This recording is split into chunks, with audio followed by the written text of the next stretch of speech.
Hello and welcome everyone. My name's Aaron Johnson and I'm here with Shar Music. Today we're talking about the proper and safe way to clean and care for your instrument. Before we get started, go ahead and subscribe to our channel if you're not already subscribed and give us a like. It helps us to keep producing this sort of content for you. The list of tools we're going to be using today are a soft, untreated cloth, paper towel, an instrument cleaner, and an instrument polish. I have the Shar brand cleaner and the Shar brand polish here today. There are others out there, but I do recommend using these. They work great. And then also a pad of fine grade steel wool. The actual grade is 0000, so you're looking for 40 grade steel wool.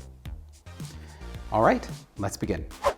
Before we begin, we want to do a quick evaluation process. We want to take a look at the top of the instrument, make sure that we don't see any visible cracks on the top plate.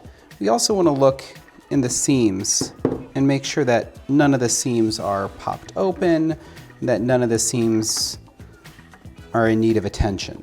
The main reason for this is the cleaners and the polishes that we can use, many of those can have an adverse effect on the glues required to fix those repairs. So if you have one of those issues, go ahead and take your instrument into a shop and have them repair that properly before you attempt to clean the instrument.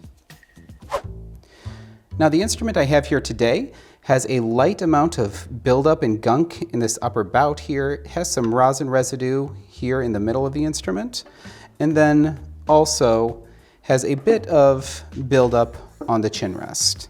So for other things that you can run into a significant amount of rosin buildup on the fingerboard itself. It'll look like a white powder. You can also find what I call hand gunk. And it's basically residue from your hand that will deposit on the fingerboard up here as you play for an extended period of time.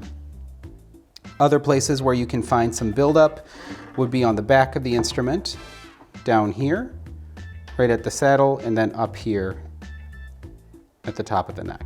If you have heavy rosin buildup and you want to start taking care of that, we'll want to use the Shar cleaner. This is a very mild solution, but it can dissolve some of those large rosin deposits and lift them from the face of the instrument.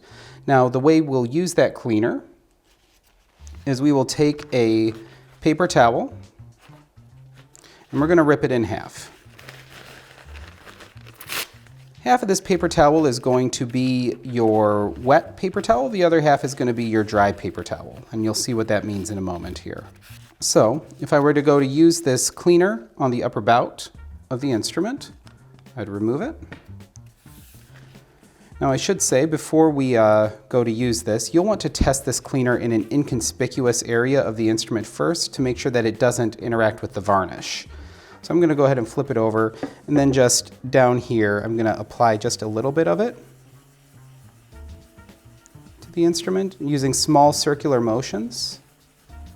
Then I'm going to check my cloth. I'm not pulling up any varnish, and so that's in good shape. And then we'll use this one, the dry one, vertically along the grain line to buff out and dry out that area. So, given that that's okay, we're going to turn our attention to the front of the instrument. Same thing, using the wet paper towel, we're going to go ahead and get a little bit of that cleaning solution on here, and then working in small circles and in a small area of the instrument. I wouldn't go much larger than about a 2" by 2" square at a time. We'll go ahead and we'll polish out and buff out that area. Once you have the area that you are going to lift the material up, it looks like it's all lifted up. Then we'll use our dry cloth and go along the grain line of the instrument. Now, you'll know that it's starting to get dry when the top plate starts feeling slick underneath the paper towel. When it's wet, it's going to feel, you'll have some resistance. And then once it's dry, it'll start gliding very smoothly over the top. Now, say we want that area that we just cleaned, say we want it to be shiny.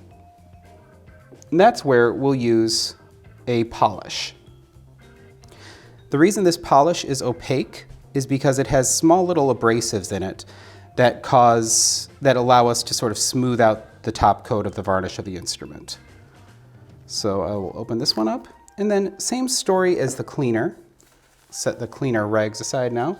We're going to take a piece of paper towel and rip it in half again. So we'll go ahead and do the same thing. Put just a little bit of polish on this paper towel, and then we're going to work it in a circular motion again in that same top area of the instrument.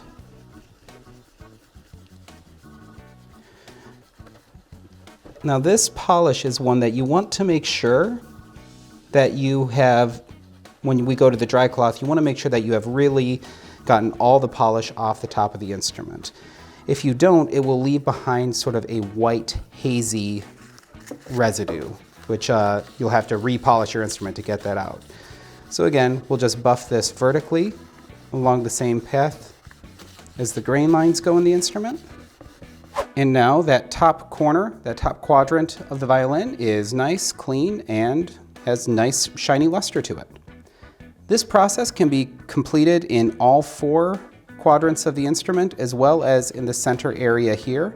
When you're working underneath the strings, be sure that you don't get the cloth with the polish on it in contact with the strings. Once you have that done, you can repeat the same process along the ribs. Occasionally you'll find buildup in these corners here, and then again with the back of the instrument to give the whole instrument a nice and even polish. The next item we're going to talk about is how to clean your strings and your fingerboard. These are 2 areas where you get a lot of rosin buildup and a lot of hand gunk buildup, and there is a very mild way to take care of this, which I recommend highly, and then there is a more severe way to take care of this, which will be necessary if you get a lot of buildup on your instrument. Now the mild way to take care of it is to use an untreated cloth, just a nice soft microfiber cloth, and each time you play, wipe down the strings, and not just the strings, but when you wipe down the strings, also get that cloth underneath the string and wipe the fingerboard itself. This will help you just, as you go along, it'll help you remove a bunch of residue and help you keep the playing surface of the fingerboard in good condition. Now, if you've had some neglect on your instrument and you have a lot of buildup there, you're going to need something a little more serious than just a soft cloth.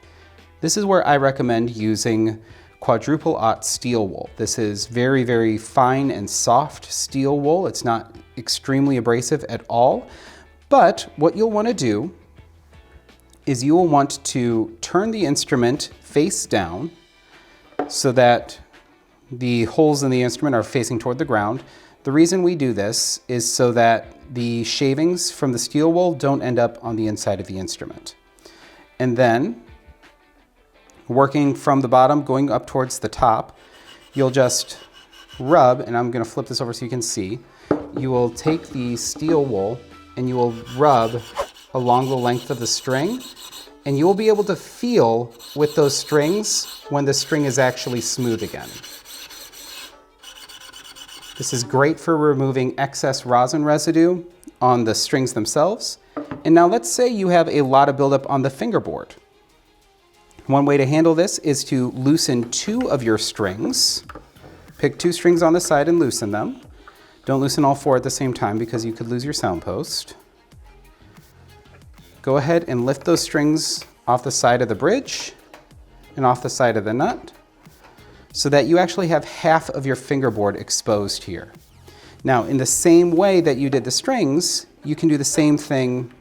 You can do the same thing to the fingerboard, where you just gently move vertically in line with the strings, and this will remove all hand gunk, all rosin gunk, and leave you with a nice surface there.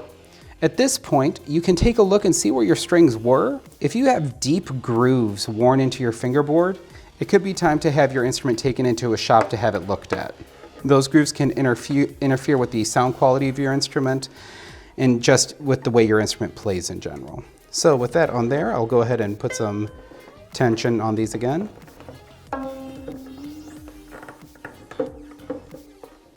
Okay, so there's that. So that process you can repeat with the lower strings as well to make sure that your entire fingerboard and your strings are nice and clean. Now, some people have asked how you polish the scroll of the instrument. This area is a lot more tricky to get at because there are no large spaces where you can get that nice circular buffing motion happening. What I recommend doing is after you've polished the body of your instrument, take that cloth that we called your wet rag, your wet paper towel. It should still have polish residue on it. You can use that to work along the grooves and contours of the scroll. Be patient, there are a lot of them and it takes a while to get through them all. But that is a way that you can make sure that you're not putting too much polish up near the scroll. If you get a lot of polish in all those cracks, the polish will dry out and leave this white residue in all the crevices, and it can be kind of hard to remove. Now finally, the tailpiece and chin rest can be taken care of in the exact same way that the fingerboard was taken care of, and also somewhat the way the face of the instrument was taken care of. If you have very heavy buildup from residue from your chin, either here on the tailpiece or here on the chin rest, or sometimes down on the back of the chin rest, you can start by removing it with steel wool. Be gentle with it, be patient, but you should be able to remove most of it with steel wool. Alternately, you can try using the cleaner solution. This is like I said, this is a very mild cleaning solution, and that can also help you remove any excess buildup from these components down here. Now that we have the whole instrument cleaned, go ahead and take your untreated cloth and give the instrument just one final wipe down to make sure that any leftover residue, any leftover debris, all that's cleaned off and you're good to go. Now, the best thing to do at this point is continual maintenance on the cleaning of your instrument. So each time you're done playing, take your untreated cloth, wipe down the strings, wipe down the body of the instrument, and you can make sure that your instrument's going to be in great playing shape for a very, very long time. One pro tip here, a lot of players will like to use a section of their cloth to wipe down the area of the strings where most of the rosin is, and then a different area of the cloth, possibly the opposite side, to wipe down the area of the strings that your fingers touch. And that's just so you don't get rosin buildup or rosin residue from your rag up where you're trying to do fast shifting and other techniques with your left hand. That's all the time we have today. Thank you for tuning in today to the workshop.